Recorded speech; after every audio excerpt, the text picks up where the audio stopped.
ঝালমুড়ি আমরা কম বেশি সবাই খেতে অনেক বেশি পছন্দ করি।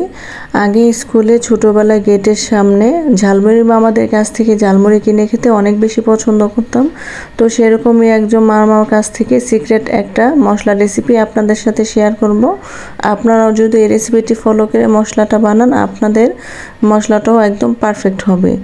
তার জন্য একটা প্যানে আমি এখানে 1 টেবিল চামচ ধনিয়া, 1 টেবিল চামচ পাঁচফোড়ন, 1 টেবিল চামচ জিরা, 1 টেবিল চামচ শাহি জিরা, 3-4টা দারচিনি আর কয়েকটা এলাচ আর তেজপাতা দিয়ে দিব। এগুলোকে খুব অল্প আছে ভালোভাবে টেলে নিতে হবে। ঠান্ডা হলে গ্রাইন্ডারে মিক্স করে নেব। এই ফাঁকে আমি একটা প্যানে 1/2 লিটার সয়াবিন তেল দিয়ে দিব। আপনারা চাইলে এখানে সরিষার তেলটাও ব্যবহার করতে পারেন। তেলটা যখন হালকা গরম হয়ে যাবে তখন আমি এখানে 1 কাপ পেঁয়াজ বাটা দিয়ে দিব। পেঁয়াজ বাটাটা খুব ভালোভাবে নেড়েচেড়ে মিশিয়ে নেব। পেঁয়াজ বাটাটা যখন হালকা একটু ভাজা ভাজা হয়ে যাবে তখন এর মধ্যে আমি 1 টেবিল চামচ আদা রসুন বাটা দিয়ে দিব। আপনারা চাইলে এখানে ব্লেন্ডারে করে দিতে পারেন, আমি আদা রসুনটা বেটে দিয়েছি।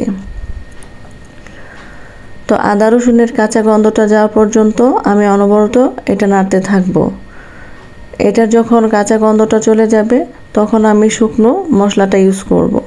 এখানে আমি 1 টেবিল চামচ হলুদ, 1 টেবিল চামচ মরিচ গুঁড়ো, 1 টেবিল চামচ ধনিয়ার গুঁড়ো অল্প একটু পানি দিয়ে গুলিয়ে নিয়েছিলাম। এখন এটা দিয়ে খুব ভালোভাবে নাড়তে হবে। এই পর্যায়ে কোনো পানি দেওয়া যাবে না, আর পানি দিলে মশলাটা নষ্ট হয়ে যাবে। পানি ছাড়া আপনারা এভাবে অনবরত নাড়তে থাকুন। আর মশলাটা যখন একদম সুন্দরভাবে হয়ে যাবে, উপরে তেল বেশি উঠবে, তখনই আমরা যে মশলাটা আগে করে রেখেছিলাম সেই মশলাটা দিয়ে দেব।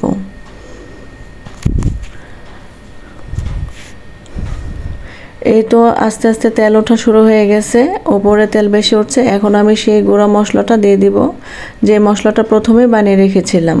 তো এখান থেকে আমি 2 থেকে 3 টেবিল চামচ দিয়ে দিব। আপনারা আপনাদের পরিমাণ অনুযায়ী দিবেন। এই মশলাটা দেওয়ার পর অনেক সুন্দর একটা ফ্লেভার আসছিল, আর এই মশলাটা অনেক বেশি মজা। আপনারা অবশ্যই বাসায় একবার ট্রাই করে দেখবেন। এখানে যদিও ঝালমুড়ি মামারা টেস্টিং সল্ট ব্যবহার করে, আমি এখানে কোনো টেস্টিং সল্ট ব্যবহার করিনি, নর্মাল লবণ ব্যবহার করেছি। আপনারা চাইলে স্বাদ বাড়ানোর জন্য অল্প একটু টেস্টিং সল্ট ব্যবহার করতে পারেন, যদিও এটা ব্যবহার করা ঠিক না। তবে মামাদের কাছ থেকে যে আমরা মশলা কিনে খাই সেটাতে অবশ্যই টেস্টিং সল্ট থাকে। তো এই তো ঝালমুড়ি মশলাটা আমার তৈরি হয়ে গেল। আপনারাও চাইলে এভাবে বানাতে পারেন। এই মশলাটা দিয়ে মুড়ি মাখিয়ে খেতে অসম্ভব মজার হয়। এই মশলাটা আপনারা দীর্ঘদিন রেখে ব্যবহার করতে পারবেন। এটা অনেক দিন পর্যন্ত ভালো থাকবে, আর নর্মাল ফ্রিজে রাখলে 5 থেকে 6 মাসের মতো অনায়াসে ভালো থাকবে। আল্লাহ হাফেজ।